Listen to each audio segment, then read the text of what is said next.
Do you struggle to make sound in the bedroom?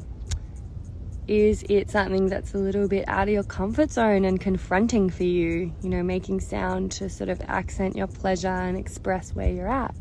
Because I totally get that, and that's a really common thing actually for people to struggle with.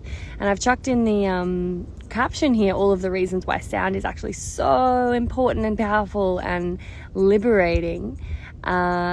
But if you need like a little kind of baby step to start with, I would recommend starting in your own private space when you're self-pleasuring, just to bring a little bit of sound in. Maybe, you know, you're letting a sigh out on the exhale here and there, and just slowly bringing more sound in and getting comfortable with that.